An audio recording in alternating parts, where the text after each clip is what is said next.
I think everyone is already familiar with how broad computer has been used, right? I mean, if you unmute yourself, you can talk about few things. We can just discuss few things here. What comes to your mind when you think of kind of just using computers, right? What are the fields that come to your mind where computers are being used to advance that field?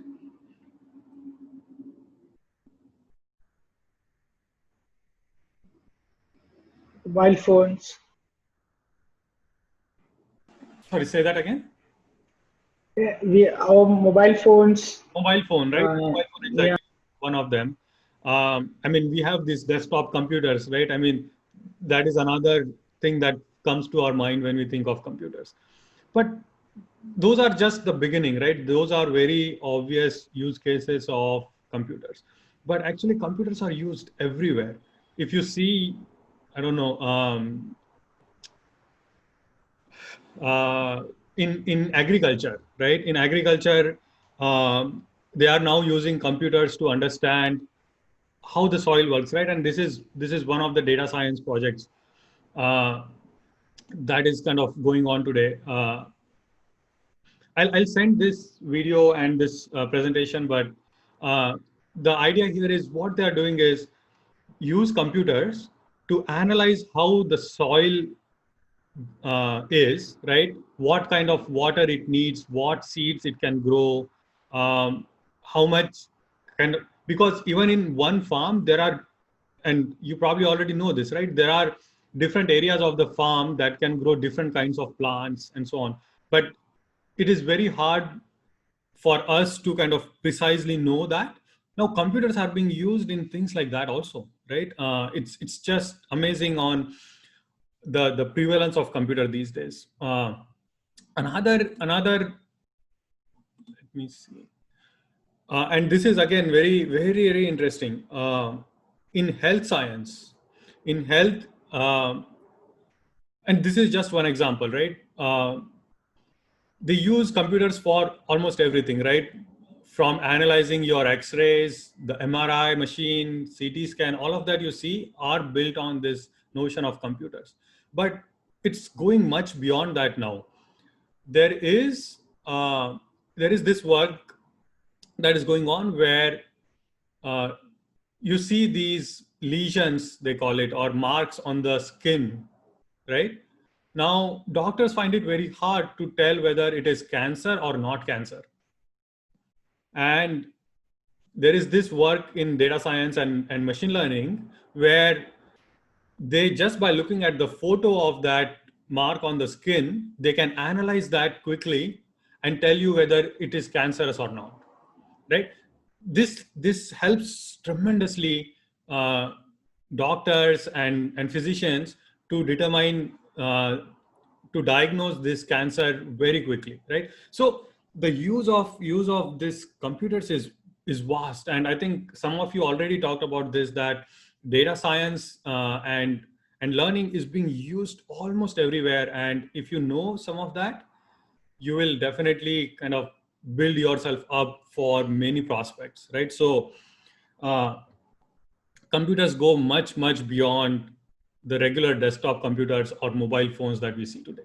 But of course, like communication, right? Like mobile phone and communication is definitely a very big part of all of this, right? Without computers, without these mobile phones, uh, we wouldn't be where we are today, right? It has changed lives of all humans very drastically, right? It is of kind of utmost importance now. Communication, like the meeting that we are having today, would be impossible without these communication devices. And you use all of these every day, right? You use WhatsApp, Facebook, Skype, Zoom, and so many more on your phone, on your computer, and these are just amazing, right? Now the question is like, what do we need to know to get there, right? Like to make use of all of this is one, but going beyond that, how can we be part of that community to build these things, right? To enhance lives of humans by by building these, not just computers, right, but the software that goes along with it, so that everyone then can get benefits out of it, right? Where does it start? So that's the next thing I'm going to talk about, but I'll stop here because I don't know if you have any questions. I'll give you a minute or so if you have any questions.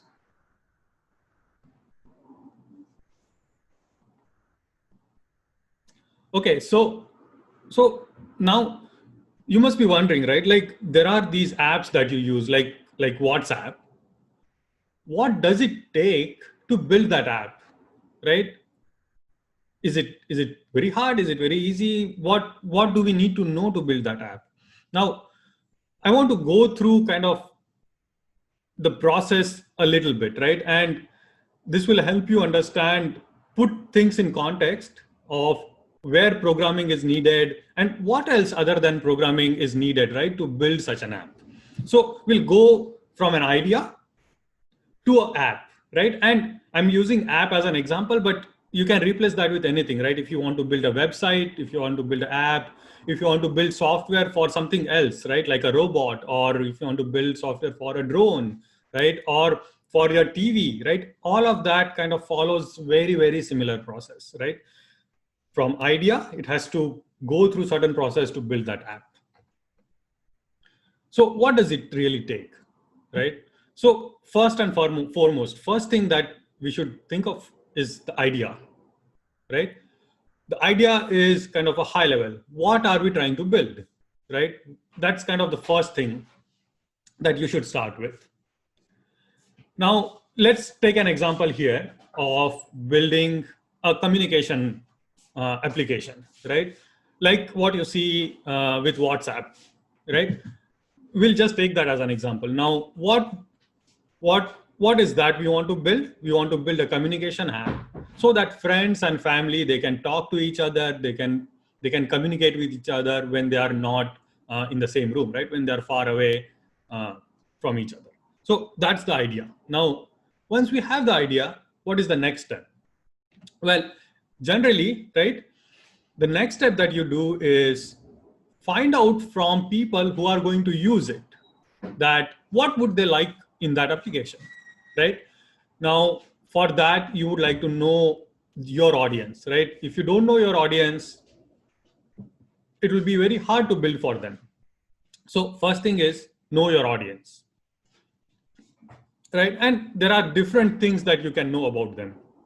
What age group people are going to use, right? So if you want to build from small children to old people, if everyone should use that, then your application should be easy to use, should everyone should understand it. But if your application is only for business professionals, right, who are already kind of very familiar with computers and technology, then your application can be designed in a different way, right? It can have more features, it can be more hard to use, but it provides all the things that business professionals might need, right? So it is really, really important first step to know your audience, always, right? To know your audience. So that's step number 2.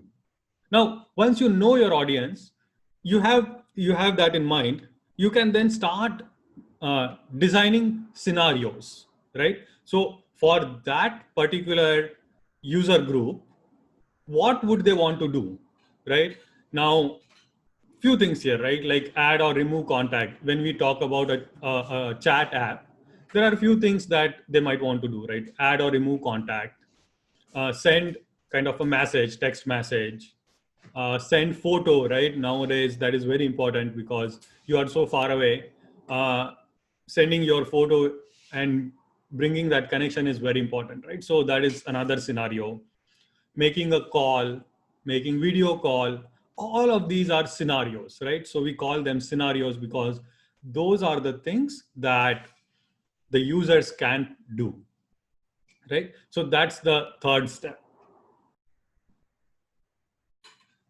Any question on what exactly a scenario is? Okay. So, sorry, someone. I said no. No question. So, okay. So once you have these scenarios final, right, that you know what exactly you want to support in your application, the next thing to do is design that application, right? Now, there is this, you must have heard about these terms, right? UI, which is user interface, right? Or UX, which is user experience. The next thing to do is always start with that, right? Now, how will those scenarios be executed in our application, right? That's the next thing to look at. So, uh, here you will basically design the screens, right? How your app looks like. So when you open your app, what will be the first screen that users see, and then what happens when they click on something, what happens when they type something, right? When they search something. All of these things you should first define very, very clearly. Now here you don't have to build the whole application, right? You can just draw it on paper, pen and paper, or use some software to draw that. But it has to be very, very clear, very, very defined. Because if you keep changing these things, development becomes very hard, right? So you go do some research, right? You can even go back to your users, show them these initial designs that you have, and then kind of get their feedback and update those designs if the feedback comes saying, hey, I can't use this, or this is hard to use, right? If that feedback comes, you can then update your designs and iterate through that many times, right? But you should be very, very clear at the end of this step on what your app will look like, right? What the input will be, how it will process, what output it will have, right? All of that should be very well defined. So once you have that, once you have your UI design completed, that is when actual development starts, right? Development is just one part of the whole process, right? You cannot just start with development. You cannot just start with coding. If you have to build this whole application, it starts with all of these steps before you can even start coding, right? And even when you are developing your application, there are many different things that you can do or you have to do, right? You have to design your software. And I'll talk about when we go into more details in the next sessions, what really that means. Uh, Once you have that design, then you can start coding, right? You implementing your idea, implementing your design. But before you then give it out to your users, you should really test it, right? That is very, very important. Testing your software before you give it out to the users is very important because we want their experience to be really, really good. And then once you give it out to the users, right, you also have to maintain that software, maintain that application, right? There might be many components to that application that are running. So if there are any issues or if you want to make any improvements to that, you have to know, you have to monitor, and you have to maintain that, right? So that goes on over the whole lifetime of WhatsApp or your application, right? So if you see apps on your phone, you keep getting these updates, right? The updates come in because they are maintaining that. They are monitoring if there are any issues with that software, and they keep maintaining that, right? It is not that you write it once and then it's all over, right? It's not.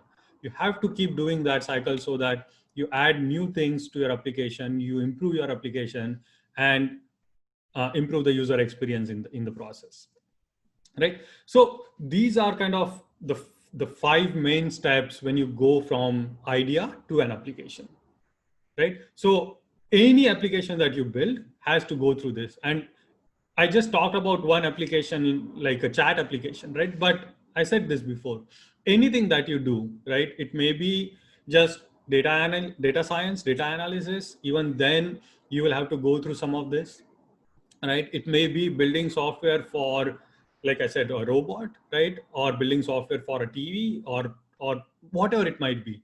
You have to go through all of these steps every single time. Can I say, it might be also good to add what happens if you don't code. Like, of course, people can start from the idea and start coding, but every application is difficult. Yeah. So one point here is to understand, right? Now, you can always start anywhere, right? You can start coding. You have an idea and you just start coding. Things will work, right? It's not like everything will just break. Things will work. You might be able to get a software that is working. But problem is, iterations are very hard. If something, right, if things keep changing while you are coding, then you have to keep updating that software, right? And that makes it very hard uh, to kind of have this process and do it in a clean way, right? So it might be tempting because coding is where you see the results to start there, but generally you have to have patience. You have to go through all of these processes, and this is what all big companies follow, right? All of them follow the same process. So if you want to work at any of these companies, it is very good to know that these processes need to be followed,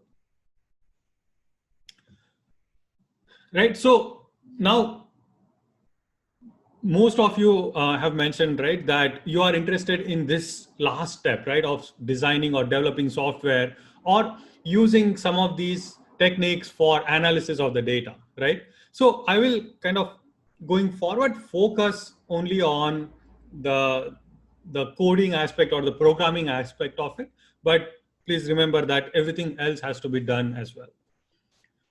Now, before I go into kind of what a program is, right? Let's try to understand what a computer is first, right? So we can then kind of understand how to program that computer. I'll skip this now. So actually, there are few things I'll skip for now, and we can come back to this. So, like I said, there are these different steps, and for different steps, there are different roles of developers or designers or engineers or project managers that go into that development of software, right? If you are interested in any of these, I will definitely talk about these in subsequent sections. But let's go and kind of take a look inside a computer, right? And understand what actually is a computer. So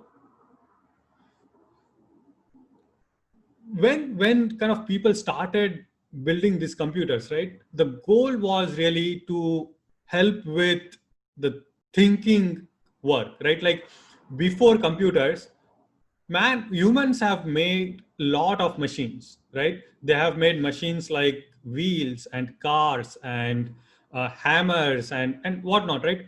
But all of those machines were built to help humans with kind of manual work, mechanical work, right?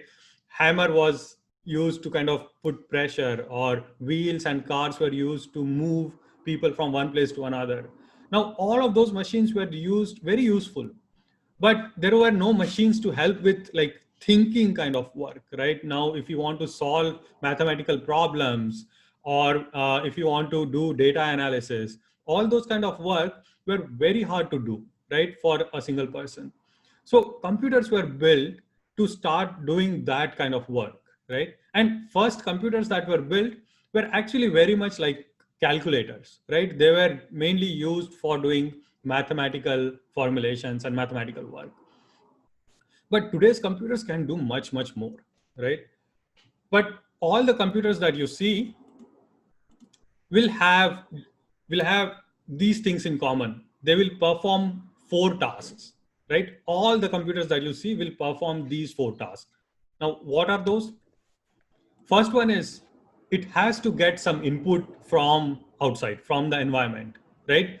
Now, input can be of various forms, right? Like when you are using your phone, just touching the screen is one kind of input, right? When you talk into that, that is another kind of input. When you type on the keyboard, that is another kind of input, right? When you are doing data analysis, a file which contains all the data is another kind of input, right? So all computers, all programs, everything has to have some kind of input. So that is the first common thing. The second one is there has to be some processing of that input, right? Now that processing will be done based on some program. So the program tells how that input should be processed, right? That is the second thing that computer has to have. Third thing is there should be some storage, right? Now, when you get this input, when you process the data, you want to store those results somewhere, right? Or you might want to store something like photos and your voice and your audio and video, right? So all computers have this storage for that purpose. And finally, after you finish this processing, you send that output back to the user, right? And again, just like input, there can be output of various types. Output can be on the screen, right? That you just see on the screen, like you can see a website or you can see a video, right? All of that is output. Now, it can also be other forms, like you can print something, right? Or if it is a robot, output can be some action for that robot, right? Hey, go and do this thing. So move or talk, right? All of those are kind of different types of output that come out of this computer. So these four things are all common in all kinds of computers. And this program that you see here, right? That is how we tell the computer what to do, right? And that is kind of what we will focus on how to tell the computer how to process the input and generate that output, right? That is the main thing that we'll look at. Now, within the computer, you will find this chip that is the brain of this computer, right? We call this central processing unit or CPU, right? You probably already know about this. This is where all the programs run, right? And on all the processing is executed, right? So now this computer, this CPU, this is the brain, like I said, and it can follow certain instructions, right? Now, there is a limited set of instructions that the computer can follow. Now, what is an instruction? Well, instruction can be, so imagine like you are training a dog, right? And instructions for the dog are like sit. So it will get that instruction and then sit down. Or if you want it to jump, you can then kind of train it to understand the instruction jump, and then it will start jumping, right? So instructions are nothing but those kind of commands that you can give, right? In case of computers, the instructions are like add, subtract, multiply, divide, right? And there are a lot more instructions that a computer can understand, right? But actually, there is one thing: computer cannot understand the command add like a person can, right? Computer only understands numbers. All computers actually only understand numbers. So everything that we give to the computer has to be in the form of numbers. So what we do is convert that add command into some number. We assign a number to that command. So for example, when we have to tell the computer to do addition, we can tell it command number 0. When we have to do, say, multiply, we can tell, hey, command number 2, right? So everything, because computer only understand numbers, we have to map these instructions or these commands into those numbers, right? So a computer has a list of, let's say, 1,000 instructions, and everything has a number along with it. So when we give an instruction to the CPU, we can only give it in this form, right? In form of numbers. Now, there is another barrier though, right? Computers actually only understand something called binary language. Now, what is binary language? So this is very important to understand. And please kind of feel free to jump in or kind of give your thoughts on this, right? So let's do one exercise to understand what binary is, right? Now, let's say I give you numbers in the decimal system, right? Like numbers from 1 to 9. Let me.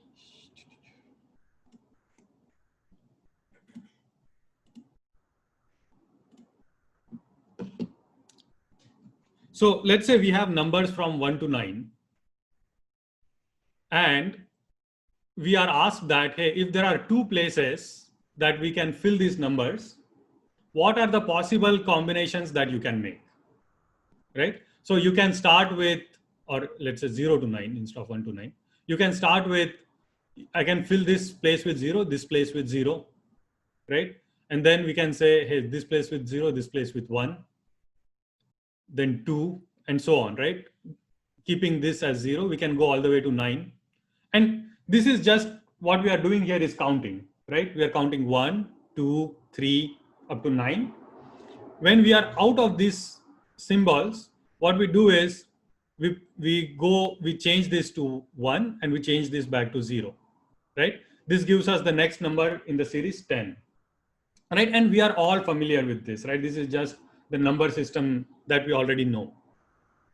But what happens in binary system is there are only two symbols. We can, let's call them 0 and 1. We don't have 2, 3, or 4, right? We don't have all the way to 9. We only have two symbols, and that's why it's called binary. Binary because bi means two, right? Because we have only two symbols, it is called binary. Now, if we have to fill this into the same two spots, we can start with 0, 0, correct? What will be the next thing? Next thing will be 0 and 1. Then we will go to, now we have filled these two spaces with all the numbers we have. Now, just like from 9, we went to 10. Here, if we look at the symbol, this goes to 0 and this goes to 1, right? These are the kind of numbers that we can form only with two symbols, right? Now, computer actually only understands these binary numbers. So all the numbers that we have, like 0, 1, 2, 3, 4, we have to convert that into a binary form. And that is what we have to give as a command to the computer, right? So if we go back, we convert the symbol add into 0, 0, right? We convert that into a binary form before we give that instruction to the computer. And it is very important to understand this notion of binary numbers. And I will go into a detail of how these binary numbers are constructed in kind of later sessions.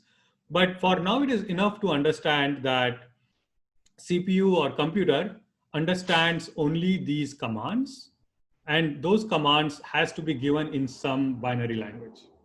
Okay. I'll skip this. Now, let's say we want to program this computer, right? We want to do this program where we are adding these two numbers. So the input will be number 1 is 10, number 2 is 20. What we can do is we can construct a program, right? A program is just a set of instructions that we can give to the computer, right? So we can construct a program which says add number 1 and number 2. But like we saw before, computer doesn't understand add, it only understands binary. So we convert that into a binary form, which is 0, 0, and give that to the computer, right? Now, computer has this program.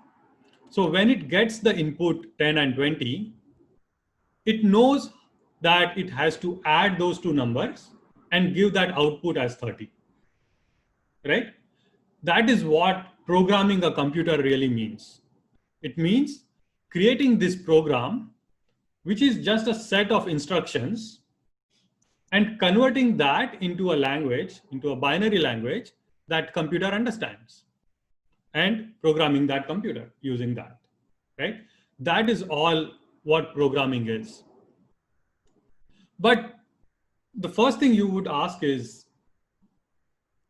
programming in binary seems really, really hard, right? Like, how can I remember all these codes or all these binary numbers to program, right? That is actually a very good question. Because although a computer can only understand these binary, right? At the lowest level, the program looks like this, right? It only looks like a set of zeros and ones. But as humans, we cannot understand what is going on here, right? It is very hard to know what this program does. So what computer designers have done is they have created these programming languages, right? And that is where you have heard of all these languages like C, C++, Java, Python, right? So the computer designers have created these languages which can help us write these programs in a much simpler way, right? So the first language that ever was built is called assembly language. And here you can see the same program is now written in slightly readable form, right? It's not zeros and ones anymore. It has instructions like add. We know what add means. It has instructions like move. And don't worry about what that means for now, but these are some things that computer understands. But this is still really hard to follow. So they built another set of languages, right, called high level languages. And these are languages like C and C++. And the program now looks so much cleaner, right? It is the same program that we saw before, which is adding two numbers. So here you can see very clearly, you can understand what it says. It says integer, it means a number. A is equal to 1, 2, 3, 4. Number B is equal to 4, 3, 2, 1. And then there is another number C, which is A plus B, right? You can look at this program and clearly understand what it is doing, right? And that is the main job of any programming language. It is to make it easy for humans to write and understand the program, right? But given that computer only understands binary, someone has to convert this program from this English-like language, right, into that binary format. And that process is called compilation, or compiling a program, right? So whenever you write it in this language, there is a compiler which converts this into binary language that then computer can understand. Okay, so that is the main aspect of this programming languages. And finally, actually, there are even easier or higher level languages like Python, right, that everyone is interested in, Java, C#, even HTML and JavaScript. Like all of these languages are actually built on top of lower level languages. And different languages are used for different things, right? For example,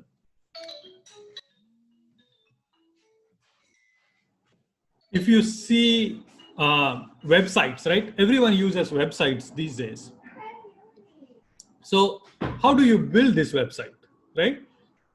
So to build this website, there is a language called HTML, right?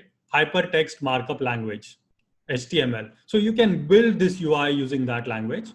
And you can also use a language called JavaScript, which runs behind this website, right? To, like, when you click on an item, like this is a Flipkart website. When you click on an item and you want to add it to the cart, some program has to run, right? You can write that program in language like JavaScript.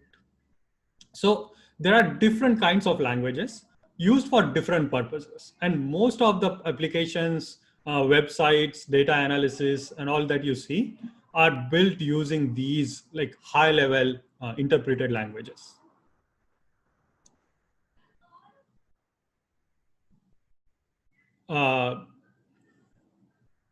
Any questions so far? Anything you want me to kind of talk in more details? I am just giving a very high-level overview today, right? Just so that you understand the big picture. But if you have questions on anything specific, I can give more details on that. और अगर आपको हिंदी या मराठी में सवाल पूछना है तो बिल्कुल आप पूछ सकते हैं. You don't have to feel constrained, right? आप हिंदी में पूछो या मराठी में पूछो, जो भी लैंग्वेज आपको कंफर्टेबल है चलेगा.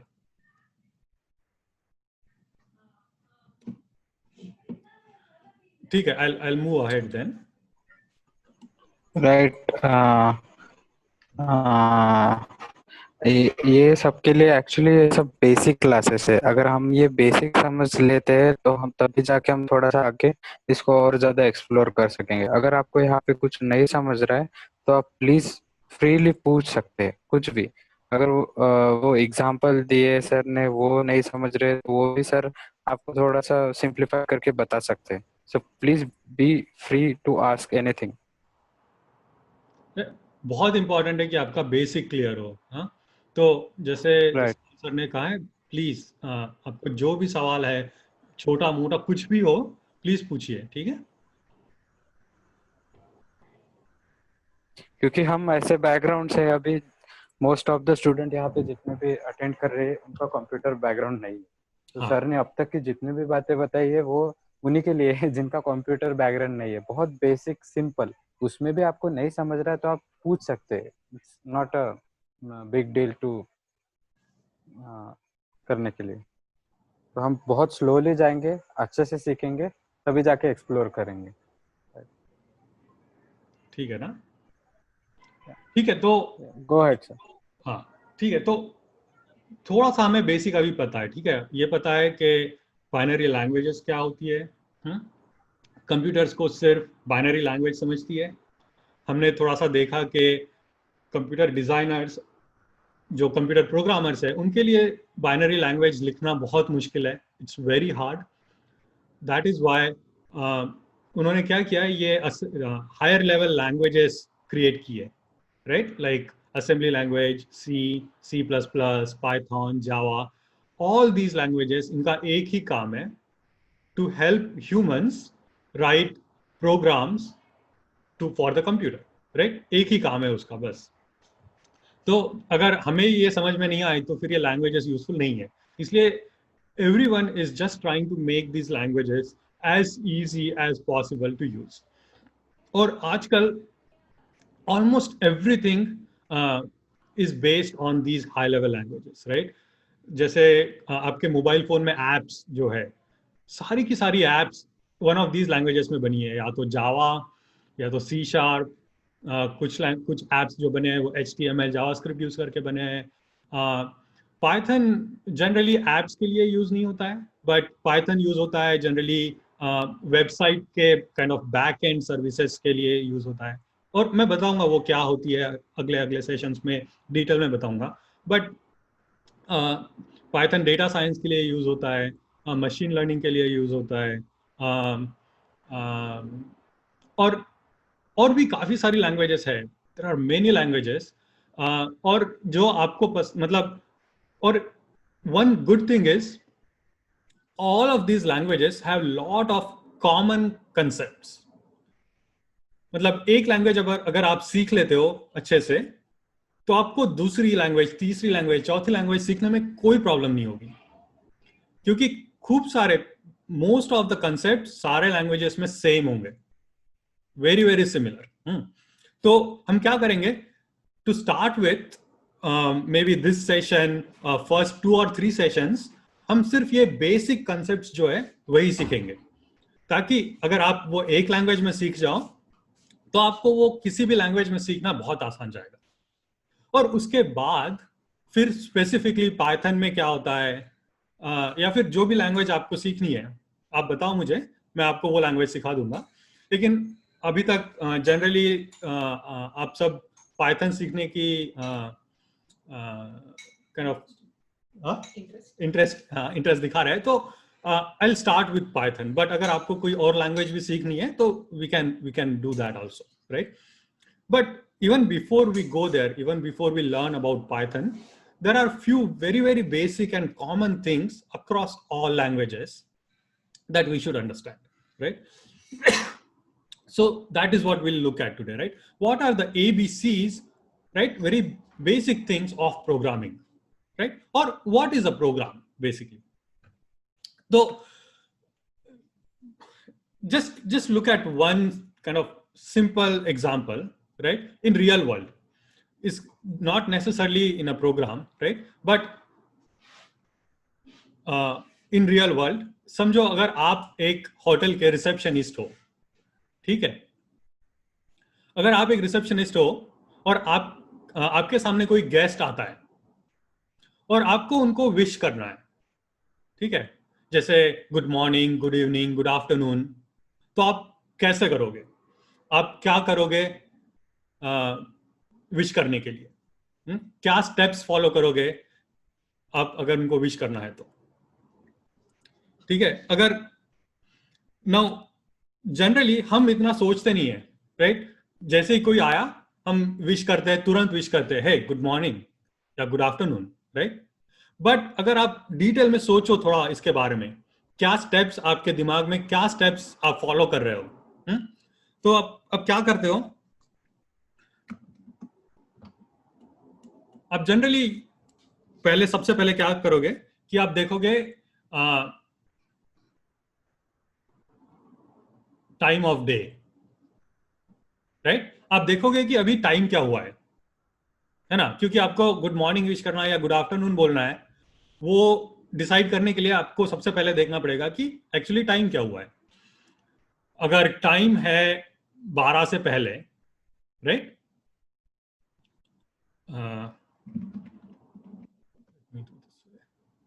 अगर टाइम है 12 से कम, यस, तो आप क्या बोलोगे? Good morning, correct? तो आप बोलोगे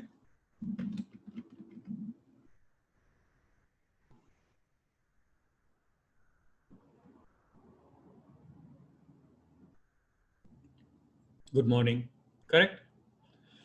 अगर टाइम है 12 से बड़ा, 12 से ज्यादा, राइट? मतलब दोपहर का टाइम है, इसका मतलब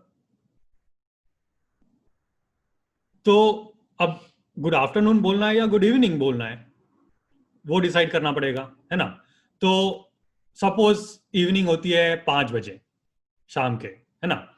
तो हम देखेंगे क्या टाइम अगर 12 से बड़ा है बट 5 PM से कम है, मतलब 5 को हम लिखते हैं 17, right? 12, 13, 14, 15, 16, 17, right? 12 PM, 1 PM, 2 PM, 3 PM, 4 PM and 5 PM.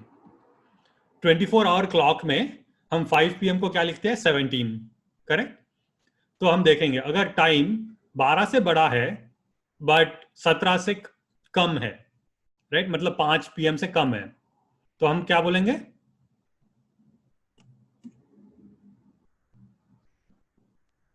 पांच से कम है तो हम क्या बोलेंगे? गुड आफ्टरनून,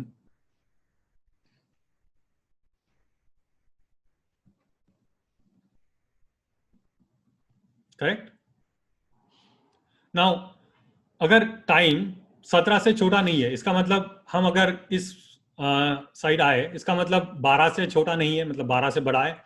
यहां पर हमने चेक किया अगर 17 से कम है या ज्यादा है। अगर ज्यादा है तो हम क्या बोलेंगे?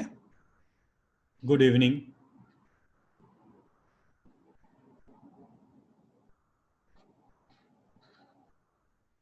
करेक्ट? तो वेरी सिंपल थिंग है, राइट? Very simple. हमें अगर कोई आया है, उन्हें विश करना है, हम इतना सोचते नहीं है हम, लेकिन दिमाग में ये सारी प्रोसेस चलते रहती है, राइट। ये सारी प्रोसेस चलते रहती है। हम सबसे पहले देखेंगे टाइम क्या हुआ है, हम देखेंगे टाइम एक्चुअली अभी क्या है, 12 से कम है या ज़्यादा है। अगर 12 से कम है तो गुड मॉर्निंग, 12 से ज़्यादा है तो फिर देखेंगे अगर 5 से कम है या 5 से ज़्यादा है, राइट, गुड आफ्टरनून या गुड इवनिंग। तो जो कंप्यूटर है, कंप्यूटर को एक्चुअली इतने डिटेल में हमें सब बताना पड़ता है। अगर कंप्यूटर को हमें बोलना है कि भाई कोई आया है उसे विश करो, तो सिंपली उसको इतना मतलब विश करो इतना बोलना सफिशिएंट नहीं है। कंप्यूटर को डिटेल में बताना पड़ेगा कि अगर तुम्हें विश करना है तो ये सारी प्रोसेस तुम्हें फॉलो करनी पड़ेगी और उसके हिसाब से तुम्हें फिर विश करना पड़ेगा, राइट। तो जो ये स्टेप्स हम कंप्यूटर को बता रहे हैं, ये steps are actually called a program, right. और ये प्रोग्राम लिखने के खूब सारे तरीके होते हैं। जो अभी मैंने ये ड्राइंग बनाई है, ये ड्राइंग को हम कहते हैं फ्लो चार्ट। और कोई भी प्रोग्राम लिखने से पहले अगर आप फ्लो चार्ट बनाते हो तो क्या होगा, ये काफी क्लियर हो जाएगा आपको कि इस प्रोग्राम को लैंग्वेज में फिर कैसे कन्वर्ट करें, पाइथन में फिर कैसे कन्वर्ट करें, और वो हम देखेंगे एग्जैक्टली कैसे करना है, वो हम देखेंगे।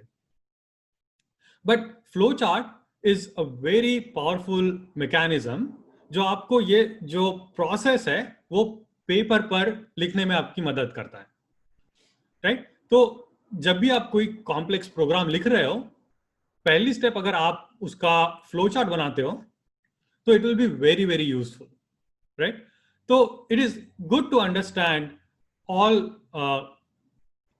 Kind of small elements of this flow chart. अगर आप देखोगे तो मैंने यहाँ पे डिफरेंट बॉक्सेस डिफरेंट स्टाइल से बनाए हैं, राइट।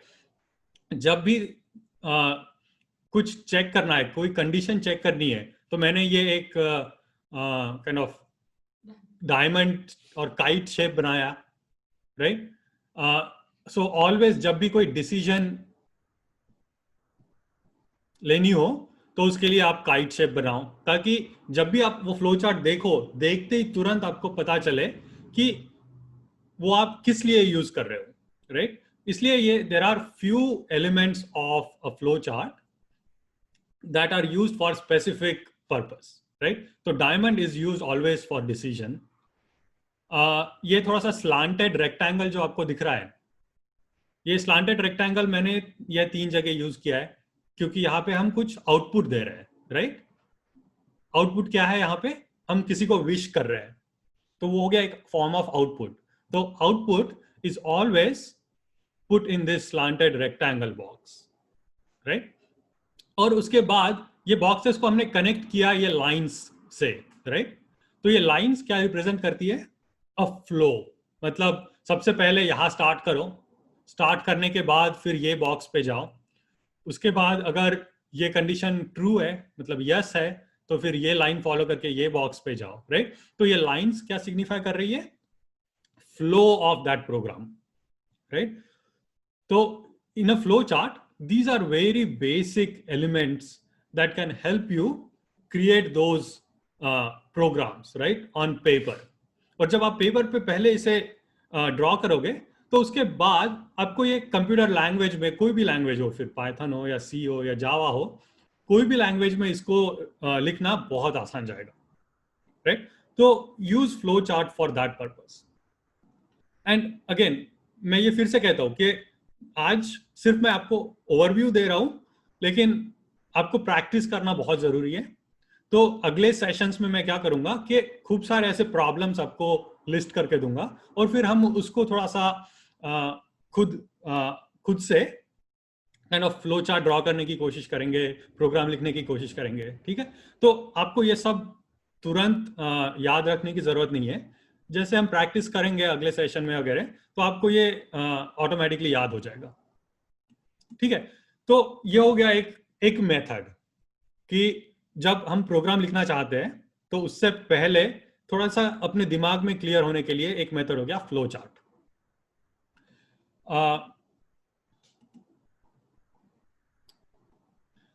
दूसरा मेथड जिसे हम कहते हैं that is called pseudo code. Pseudo मतलब काइंड ऑफ फेक, या फिर pretend, right? It is not real code, but अब हम इसी डायग्राम को एक्चुअली कोड फॉर्म में लिख सकते हैं, ठीक है? तो उसे हम कहेंगे सूडो कोड. और what is pseudo code? Pseudo code is English like language, right?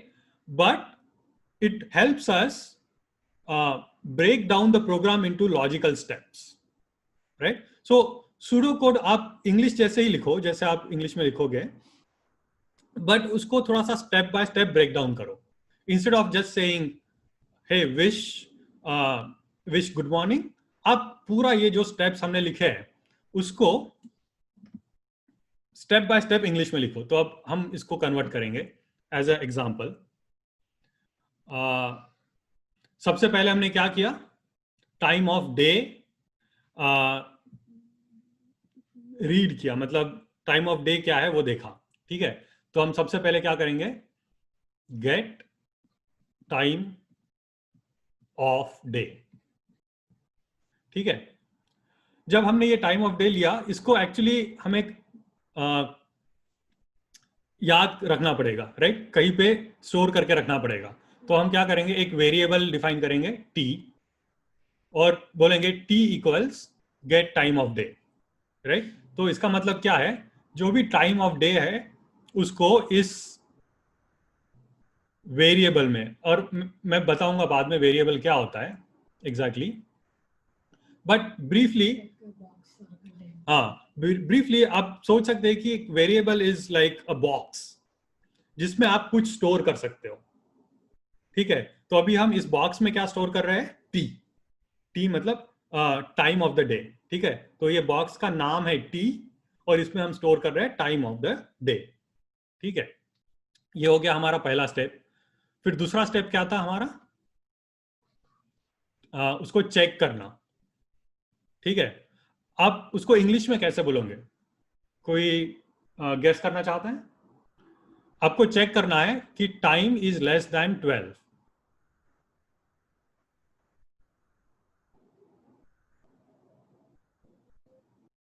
सब म्यूट है. कोई गेस करना चाहेगा? इसको आप इंग्लिश में कैसे बोलोगे?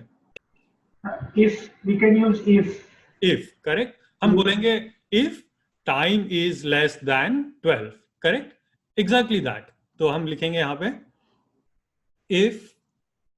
अब टाइम को हमने इस टी बॉक्स में स्टोर किया था, तो हम यहां पे लिख सकते हैं if just T is less than 12, ठीक है? देन कुछ एक्शन करना है, ठीक है? हमें एक्शन क्या करना है? से गुड मॉर्निंग, ठीक है? तो ये हो गया हमारा एक्शन, और ये हो गया हमारा कंडीशन. तो हमने यहां पे चेक किया, ये बॉक्स कन्वर्ट किया इस कंडीशन में, right? If T is less than 12 then say good morning. अगर टी लेस देन 12 नहीं है, इसका मतलब क्या? इफ अदरवाइज और एल्स.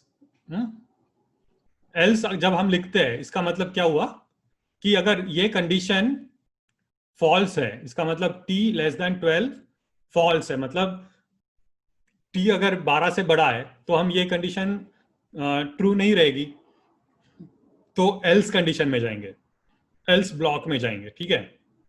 अब एल्स में आए, इसका मतलब हम आए इस ब्रांच में, हियर, ठीक है? अब यहां पे हमने देखा, अरे एक और कंडीशन है यहां पे, तो है ना? तो हम क्या करेंगे? वहां पे एक और कंडीशन लिखेंगे, एल्स. दूसरी कंडीशन क्या है यहां पे? इफ. कंडीशन क्या है? T less then 17. तो हमने लिखा टी लेस देन 17. देन अगर टी लेस देन 17 है तो हमें क्या एक्शन करना है? हमें बोलना है गुड आफ्टरनून. तो हम यहां पे लिखेंगे से गुड आफ्टरनून, है ना? लेकिन अब अगर ये कंडीशन भी फॉल्स है, ये कंडीशन भी फॉल्स है, मतलब यहां पे आएगा एक और एल्स.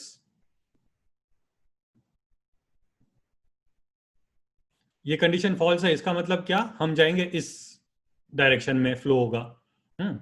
तो उस वहां पे हमें क्या एक्शन लेनी है, हमें कहना है गुड इवनिंग, तो हम कहेंगे से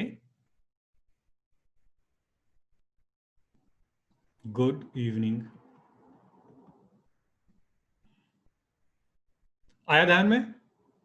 तो ये हो गया हमारा सूडो कोड। Sorry,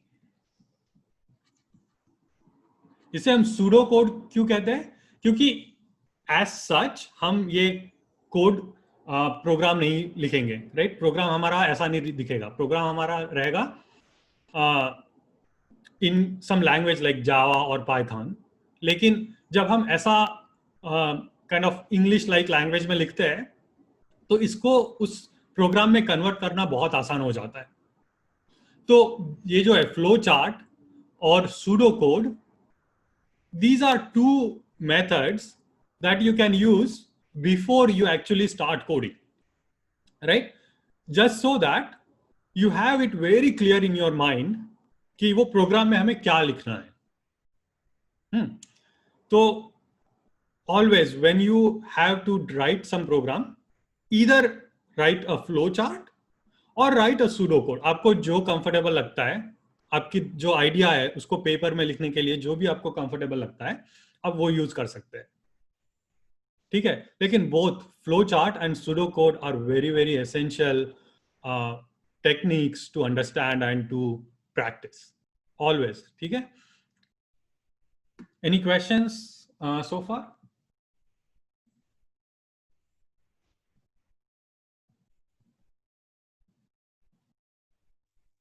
no?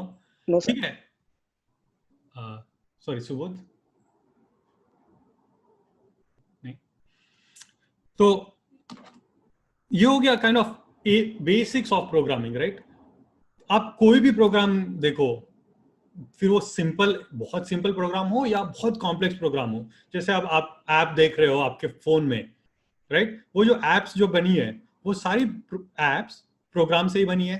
किसी ने प्रोग्राम लिखा है वो ऐप क्रिएट करने के लिए, तो वो सारे प्रोग्राम्स एक्चुअली बेसिकली ये कंस्ट्रक्ट्स और एलिमेंट्स यूज करके ही बने हैं। और ये सारे एलिमेंट्स ऑब्वियसली नहीं है, हम जैसे सेशंस आगे डेवलप करेंगे हम सीखेंगे ईच एलिमेंट के बारे में, but at the very basic level, ठीक है ना, ये फ्लो चार्ट और सूडो कोड सीखना और प्रैक्टिस करना बहुत इंपॉर्टेंट है, ताकि आपके दिमाग में वो क्लियर हो जाए कि इसको फिर प्रोग्राम में कैसे कन्वर्ट करना है, ठीक है? तो एक 15 मिनट है हमारे पास और इसको एक आपने ये स्क्रैच टूल अगर डाउनलोड किया हो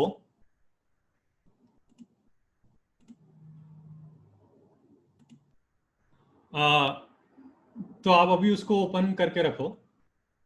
अगर नहीं किया है कोई चैट में आप बताएंगे आपने ये डाउनलोड करके रखा या नहीं, या आप अभी यूज कर सकते हैं या नहीं?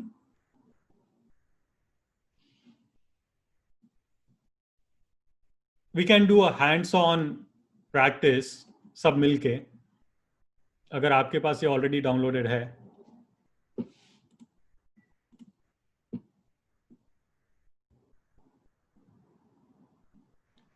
ठीक है, मैं चैट में इसका एक लिंक भेजता हूँ।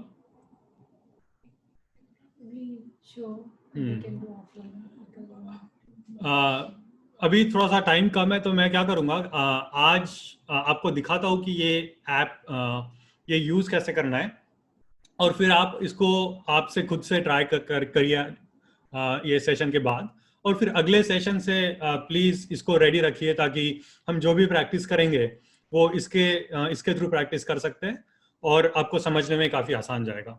ठीक है, तो जैसे मैंने आपको पहले बताया था, राइट, कि there are many kinds of languages जिससे हम प्रोग्राम कर सकते हैं। तो ये जो स्क्रैच टूल है, actually it is also one kind of language. It's called a visual language, क्योंकि हम इसे टाइप नहीं करेंगे, इसे हम विजुअली, जैसे हमने फ्लो चार्ट बनाया था, वो फ्लो चार्ट की तरह एक्चुअली ये लैंग्वेज को हम सीखेंगे। ठीक है, तो it is also a one type of language. हम पाइथन भी सीखेंगे, डेफिनेटली सीखेंगे, लेकिन उससे पहले जस्ट टू अंडरस्टैंड कि ये constructs, different type of constructs क्या होते हैं, जैसे फ्लो चार्ट से हम प्रैक्टिस कर सकते हैं, वैसे ये अगर हम स्क्रैच यूज करेंगे तो हम ये स्क्रैच यूज करके भी इसकी प्रैक्टिस कर सकते हैं। ठीक है, तो आज मैं आपको बताता हूं, जैसे हमने ये प्रोग्राम लिखा अभी, वो सॉरी जो फ्लो चार्ट बनाया, वो फ्लो चार्ट को ये स्क्रैच में हम कैसे लिखेंगे।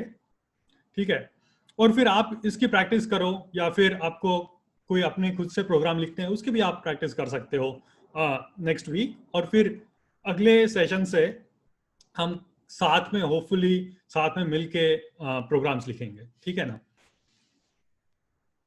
तो जब आप ये स्क्रैच ओपन करोगे तो आपको क्या एक ब्लैंक स्क्रीन दिखेगा, यहाँ पर हम हमारा प्रोग्राम लिखेंगे। ठीक है, और राइट साइड में आपको उसका आउटपुट दिखेगा। ठीक है, तो अभी यहाँ पे बस एक ये कैट आपको दिख रही होगी। ठीक है, तो हमारा प्रोग्राम क्या करेगा, इस जो रिसेप्शनिस्ट है, रिसेप्शनिस्ट का रोल जो है वो ये कैट परफॉर्म करेगा। ठीक है, तो अभी हमें क्या करना है कि कैट को देखना है कि टाइम क्या हुआ है, राइट, और वो टाइम के हिसाब से फिर विश करना है, गुड मॉर्निंग, गुड आफ्टरनून या गुड इवनिंग, राइट। तो मैं इसको साइड बाय साइड आपको दिखाता हूं।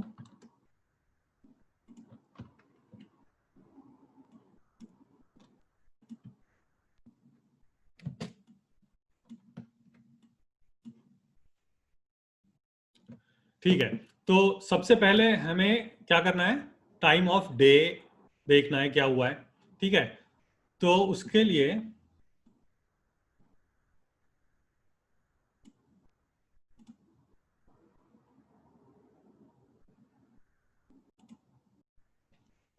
हमें एक वेरिएबल डिफाइन करना है, टाइम टी। ठीक है, और उसके बाद हमें क्या करना है, उस टाइम को सेट करना है करंट टाइम के लिए। ठीक है, तो आप इधर लेफ्ट साइड में देखोगे तो आपको खूब सारे ऑप्शंस दिखेंगे। ठीक है, जैसे मोशन, लुक्स। तो अभी हमें क्या करना है, सेंस करना है। ठीक है, सेंस करना है मतलब इनपुट लेना है।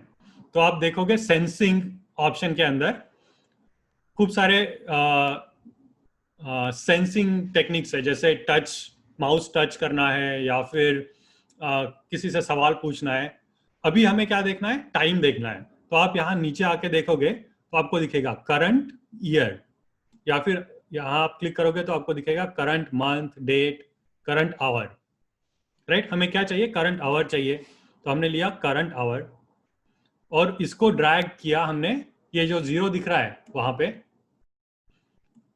इसका मतलब क्या हुआ कि set my variable T to current hour, है ना, जो हमने यहां देखा था, T equals get time of day, उसको हमने लिखा set T equals current time, current hour. Now second step क्या थी हमारी, उसमें था हमें चेक करना है कि if time is less than 12, correct. तो वो हम कैसे करेंगे, उसके लिए आप जाएंगे ऑपरेटर्स के अंदर। ठीक है, कंट्रोल्स के अंदर, करेक्ट। तो कंट्रोल्स में आपको और हम ये सीखेंगे, सारे कंट्रोल्स क्या होते हैं हम सीखेंगे धीरे धीरे, लेकिन अभी हमें क्या देखना है, मेन कंट्रोल इफ, है ना। तो आप यहाँ पे देखो, आपको दिख रहा है क्या कोई कंट्रोल इफ? हाँ, यहाँ पे एक है, ये रहा इफ कंट्रोल। बट अगर आप यहाँ देखोगे क्लियरली तो आपको इफ भी चाहिए और एल्स भी चाहिए, है ना। तो हम क्या करेंगे, इफ और एल्स वाला पिक करेंगे रादर देन सिर्फ इफ। तो हम क्या करेंगे, इसको ड्रैग करके यहां छोड़ दिया, ठीक है। तो ये फ्लो हमारा तैयार हो रहा है, हमने, आपको दिख नहीं रहा है क्या?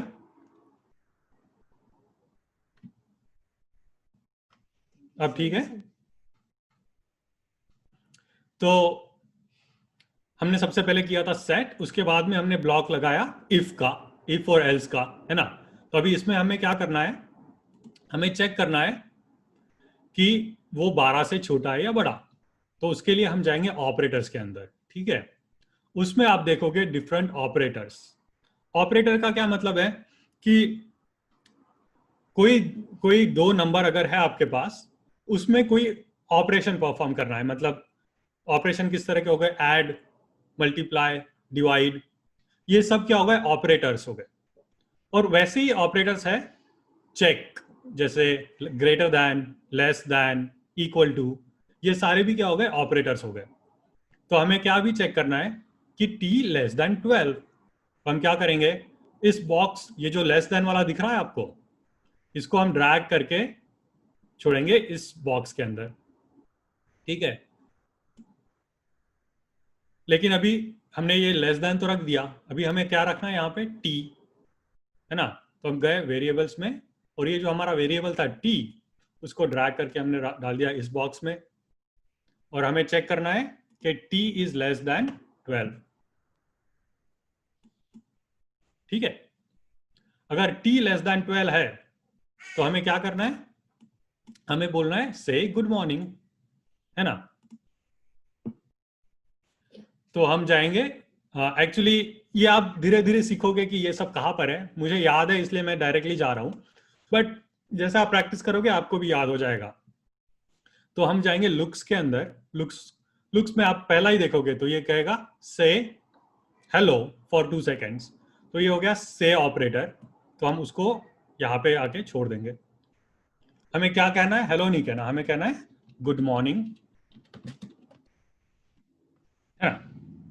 ये हो गया।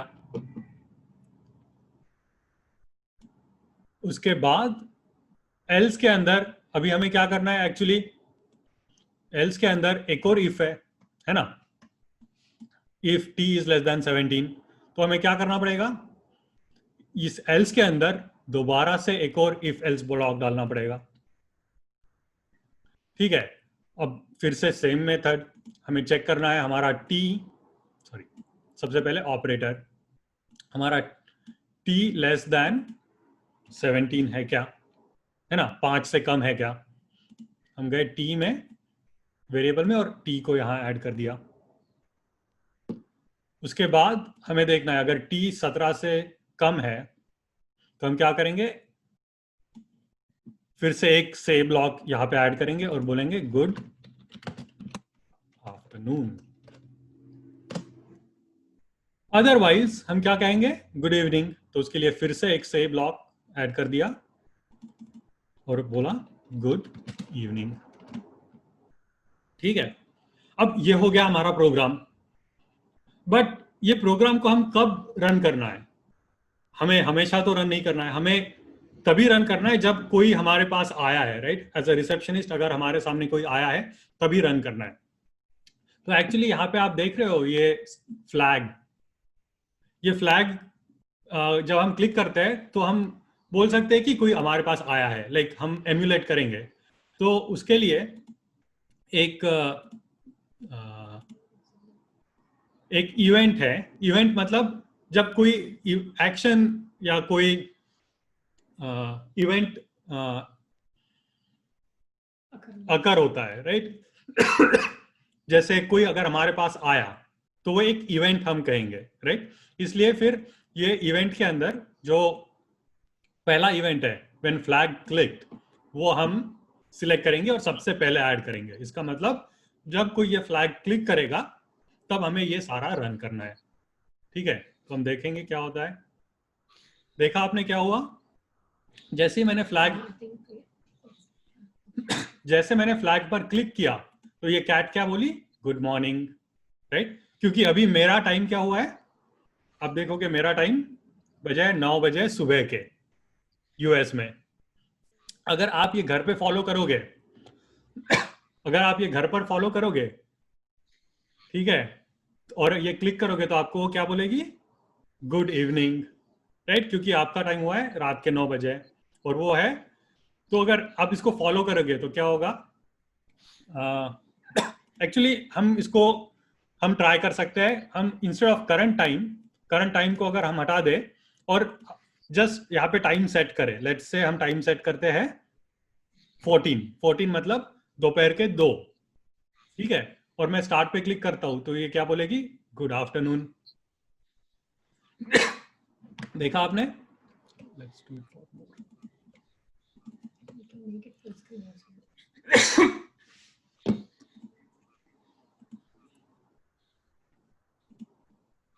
ठीक है, अभी हमने इसको क्या सेट किया है 14, और अगर मैं स्टार्ट पे क्लिक करता हूं तो ये कैट क्या बोली, गुड आफ्टरनून, करेक्ट। वैसे ही अगर मैं इसको सेट करता हूं सपोज शाम के 6 मतलब 18, right, in 24 hour clock it's 18, so if I set it to 18 and click the flag again it will say good evening, है ना। तो ये क्या हो रहा है बेसिकली, जब हम ये स्टार्ट पे क्लिक करते हैं तो ये पूरा प्रोग्राम रन हो रहा है, ठीक है। और फिर ये प्रोग्राम में सबसे पहले हमने क्या देखा, टी अगर 12 से कम है तो बोलो गुड मॉर्निंग, अगर 12 से बड़ा है तो फिर से चेक करो 17 से छोटा है या बड़ा है, अगर 17 से छोटा है तो बोलो गुड आफ्टरनून, अगर उससे बड़ा है तो बोलो गुड इवनिंग, राइट। तो this is one way of writing a program, right. This is called visual programming, because आप जस्ट ड्रैग करके यहाँ पे बॉक्सेस विजुअली ड्रॉ कर रहे हो, right, just like what we did in a flow chart. तो to begin with you can start programming in this way, right. इससे क्या होगा, आप गलतियां नहीं करोगे, राइट। जब आप टाइप कर रहे हो और आप अगर इफ कंडीशन देन कुछ भूल जाते हो या कुछ गलत टाइप करते हो तो वो प्रोग्राम रन नहीं होगा। तो ये विजुअल प्रोग्रामिंग आपको क्या करेगा, मदद करेगा आपको ये सब कंस्ट्रक्ट समझने में without making any errors, right. और ये विजुअली थोड़ा सा अपीलिंग है, आप इसमें एक्चुअली गेम्स बना सकते हो, खूब काफी कुछ कर सकते हो। तो मैं आपको एक एग्जांपल दिखाता हूँ।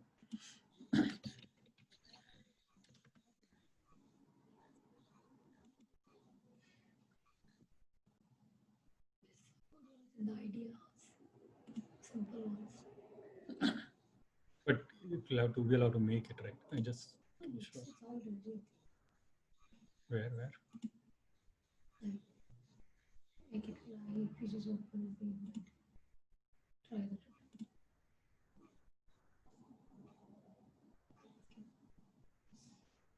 With Scratch, you can make a character. Huh? If you click that flag, oh no, it isn't. Okay.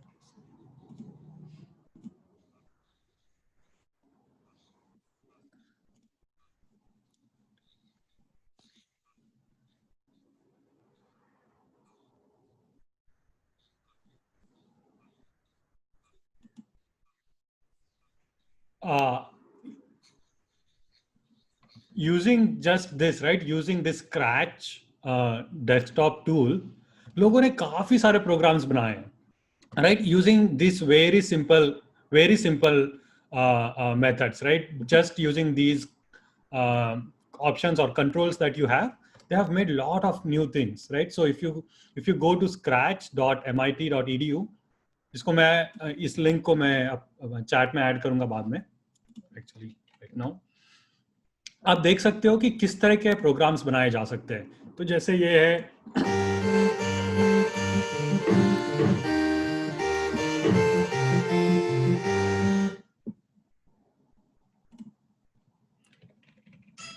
Like ये गेम आप जो देख रहे हो, ये सारा का सारा गेम सिर्फ वो स्क्रैच टूल यूज करके ही बनाया गया है। इसका मतलब आपकी जो भी आइडिया है आप सब कुछ उस स्क्रैच टूल में एक्चुअली बना सकते हो, राइट? तो this is just to show you that उस स्क्रैच को आप just as a kind of simple toy मत समझिए. It is actually very powerful and it is very easy to learn, right? तो अगले सेशन में हम क्या करेंगे कि कुछ ऐसे प्रोग्राम्स बनाएंगे और उसको हम स्क्रैच टूल में लिखेंगे, ठीक है? लेकिन अगर आपके पास अभी टाइम है तो please go ahead and start playing with that tool, right? And there are exercises. अब अगर ये ट्यूटोरियल पर क्लिक करोगे, उस टूल के अंदर इस ट्यूटोरियल पर क्लिक करोगे, तो इसमें ऐसे स्टेप बाय स्टेप आपको वो समझाएंगे कि सब कुछ कैसे करना है, ठीक है? तो जैसे मैं अभी ये कर रहा हूँ गेटिंग स्टार्टेड. अगर गेटिंग स्टार्टेड पे मैं क्लिक करता हूँ तो आपको ये ऐसे ट्यूटोरियल आ जाएगा, ठीक है? आप नेक्स्ट क्लिक करोगे तो वो आपको बताएगा क्या करना है एग्जैक्टली. ये बोल रहा है मूव 10 स्टेप्स वाला ब्लॉक यहाँ पे कॉपी करो. Let's start a new one. तो ये बोल रहा है और आप ये कलर जो है, कलर के हिसाब से यहाँ पे ब्लॉक्स कहाँ पे ढूंढना है वो आपको पता चलेगा, ठीक है? तो ये है ब्लू कलर का बॉक्स, राइट? मूव. तो आप ब्लू कलर में जाओ, मोशन, उसके बाद मूव वाला जो बॉक्स है उसको यहाँ ऐड किया. उसके बाद है से, राइट, जो है पर्पल कलर. तो आप लुक्स में जाके से का ब्लॉक अगर यहाँ पे ऐड करते हो, ठीक है, तो ये हो गया एक स्टेप. और अब अगर यहाँ पे आप क्लिक करोगे तो आप नोटिस करना यहाँ पे ये कैट आगे मूव हो रहा है और साथ में हेलो भी बोल रहा है, ठीक है? जैसे मैं क्लिक करता हूँ, है ना? तो ये ट्यूटोरियल जो है आपको ऐसे हेल्प करेगा ये स्क्रैच टूल समझने में. अगर आपके पास टाइम है तो ओवर द वीक प्लीज इसे ट्राई करो. अगर नहीं भी है तो कोई प्रॉब्लम नहीं. नेक्स्ट वीक हम क्या करेंगे, कुछ प्रोग्राम्स पहले फ्लो चार्ट बनाएंगे या फिर सूडो कोड लिखेंगे और फिर उसको हम इस स्क्रैच टूल में कन्वर्ट करेंगे ताकि हम उसको एक्चुअली कोड करके देख सके कि उसका आउटपुट क्या आता है.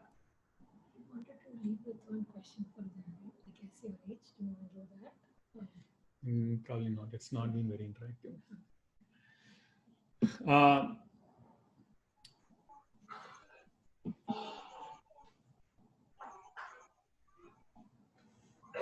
So ये है general basics of programming, right? Like हमने जैसे देखा सूडो कोड हो गया, फ्लो चार्ट हो गया, ये हो गया बेसिक्स ऑफ प्रोग्रामिंग. और हमने इस बेसिक यूज करके एक सिंपल सा प्रोग्राम भी लिखा, right? To wish someone good morning, good afternoon और गुड इवनिंग, राइट? तो हम क्या करेंगे अभी अगले सेशंस में, इसको एक और एक्सप्लोर करेंगे कि हम किस तरह के प्रोग्राम्स लिख सकते हैं और मोर कॉम्प्लेक्स प्रोग्राम्स लिखने की कोशिश करेंगे, ठीक है ना? लेकिन जैसे इनिशियली आप काफी लोगों ने बोला कि आपको डेटा साइंस और मशीन लर्निंग में भी इंटरेस्ट है, लेकिन अगर आपको ये सीखना है, डेटा साइंस, मशीन लर्निंग और ये सब सीखना है, तो थोड़ा बहुत पाइथन या कोई प्रोग्रामिंग लैंग्वेज अगर आपको पहले से पता हो तो बहुत हेल्प होगी, राइट? तो मैं ये सोच रहा हूँ कि we will start with some programming, right? Understand this programming and Python little bit better. और जब हम ये सीख जाए और जिसको फिर उसके आगे specially data science, machine learning, AI, अगर ये कुछ सब सीखना है तो फिर मैं उसके आगे, उसके बाद फिर कुछ और सेशंस ले सकता हूँ स्पेशली इस टॉपिक्स के ऊपर. तो आपका क्या इंटरेस्ट है उसके हिसाब से फिर हम आगे काइंड ऑफ टॉपिक्स उसके ब्रॉडर करेंगे, आगे एक्सप्लोर करेंगे. But I think to start with just to understand this programming concepts, languages आपके लिए ठीक रहेगा, ठीक है ना? तो जनरली आप लोगों ने कुछ ज्यादा बोला नहीं है, but I want everyone to kind of से कुछ मुझे फीडबैक दीजिए कि आपको अभी तक कैसा लगा और आगे आप इसमें क्या देखना चाहोगे, ठीक है ना? तो जस्ट लेट मी नो. अगर आपको अभी बोलना है तो प्लीज अभी बताइए, अगर नहीं तो फिर मैं मेरा ईमेल आईडी शेयर करता हूँ, आप मुझे ईमेल पे बताइए, कुछ भी चलेगा. But please be open, be open. जितना भी आप मुझे बताओगे उतना मैं इम्प्रूव करूंगा आपको सिखाने में, ठीक है ना? I want it to be a dialogue, right? ये नहीं कि बस मैं बोलते जा रहा हूँ और आप सुन रहे हो, ऐसा नहीं होना चाहिए. तो I want it to be a dialogue. So please be open और आप बताइए कि आपको क्या सीखना है. Anyone, if you want to talk about it now, please. आपको अगर कुछ कहना है तो. Right, Alok bhai. Since my engineering, I'm not in touch with the computers. Now I refreshed everything. I see the basics, what you teach us and everything. It looks amazing. It really looks amazing. You take it from 0 to up to the marks as of now. And ये मैंने जहाँ तक सुना, आपने जितना बताया, मुझे नहीं लगता किसी को भी डिफिकल्टी आई होगी. प्रोबेबली आई होगी तो वो पूछ सकते हैं और हम डिस्कस कर सकते हैं. So from my side it's very clear and we are in the very positive line towards our goal whatever we decide for the next week. Please everyone, आप भी कुछ बोलिए, थोड़ा फीडबैक दीजिए तो हम इसको और अच्छे से एक्सप्लोर कर पाएंगे. Hello sir.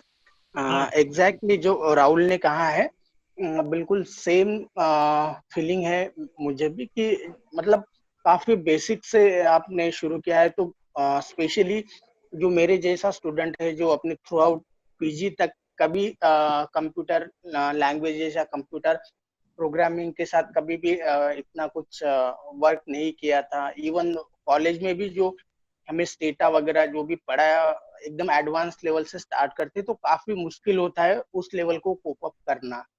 तो बेसिक से शुरू किया है तो ये काफी हेल्पफुल है कि किस तरह से काम करते हैं, वेरिएबल्स क्या होता है, ये सारी चीजें. तो it will helps a lot sir.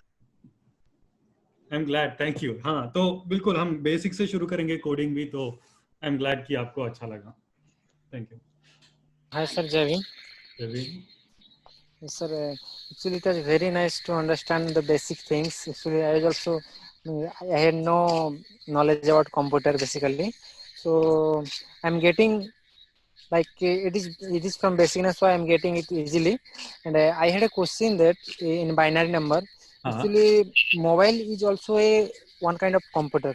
So as you said that computers only accept the binary numbers.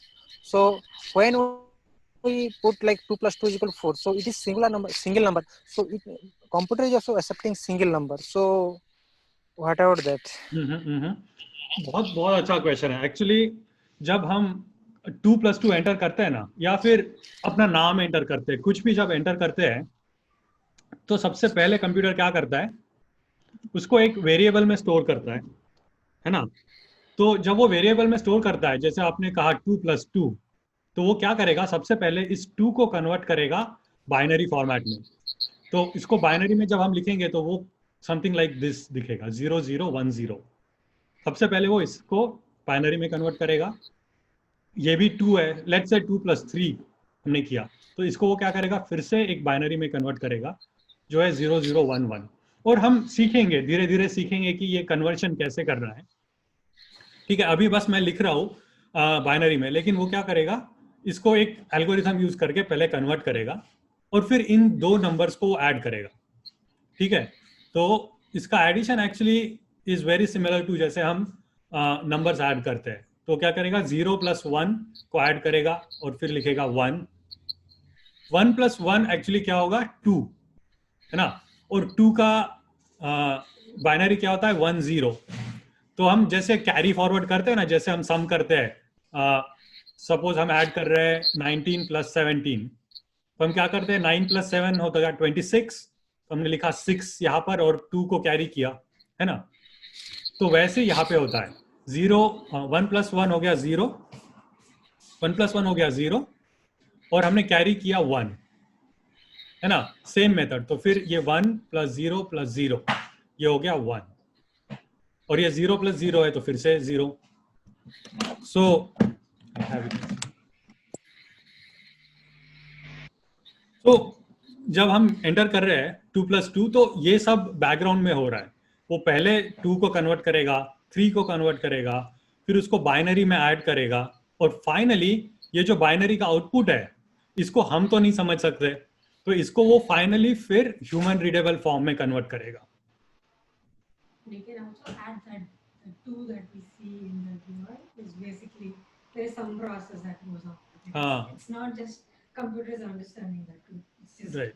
in between telling how to do something. Correct. तो जो आप स्क्रीन पे जो आपको दिखेगा इसका रिजल्ट 5, वो क्या है? वो जस्ट आउटपुट है, ठीक है ना. हमने जब देखा था कि इनपुट, आउटपुट और प्रोसेसिंग तीन और स्टोरेज, राइट, ये 4 मेन कंपोनेंट्स है. तो प्रोसेसिंग जो भी होता है वो सब बाइनरी में होगा, लेकिन जो आउटपुट आता है वो एक्चुअली हमें ह्यूमंस को समझ में आना चाहिए, इसलिए उसमें कन्वर्शन होता है, राइट. तो ये कन्वर्शन फिर बाइनरी से या तो नंबर में होगा जो हमें 5 दिख रहा है, या फिर अगर आप वीडियो देख रहे हो तो एक्चुअली बाइनरी वीडियो भी जो सारा स्टोर है वो बाइनरी में ही स्टोर है. लेकिन जब आप वीडियो देख रहे हो तो वो बाइनरी को वीडियो में कन्वर्ट करना जरूरी है. तो वो उसके लिए भी एक प्रोसेस होता है. तो जैसे अभी हमें पता है कि 0101 is equal to number 5, there is some combination of this 0011 that is equal to some part of that video, right? So and that is what is output on the screen, right? तो इसलिए फिर जो भी processing होगा वो still सब binary में होगा, लेकिन इनपुट और आउटपुट का, क्योंकि इवेंचुअली तो ये हमें समझना है, राइट? तो इनपुट और आउटपुट हमेशा एक कोई ह्यूमन रीडेबल फॉर्म में होगा, right? That was a very good question actually. I hope कि आपको समझ में आया. Yes, sir. And I had another question, sir, that there are two methods like flowchart and pseudocode. So is there any another method to making programming or anything? Hello? मैं सोच रहा हूँ actually वो 2 मेथड्स काफी powerful है, क्योंकि pseudo code is just like English, right? आप जो कुछ भी इंग्लिश में एक्सप्रेस कर सकते हो वो सब आप सूडो कोड में एक्सप्रेस कर सकते हो इजीली. तो इसलिए generally pseudo code is sufficient for expressing any kind of program. तो जनरली ये 2 मेथड्स ही ब्रॉडली यूज होते हैं. मुझे एग्जैक्टली अभी याद नहीं कि और भी कोई मेथड्स है, बट मैं एक्चुअली देख के आपको नेक्स्ट वीक बताने की कोशिश करूंगा. Okay, sir. Thank you, sir.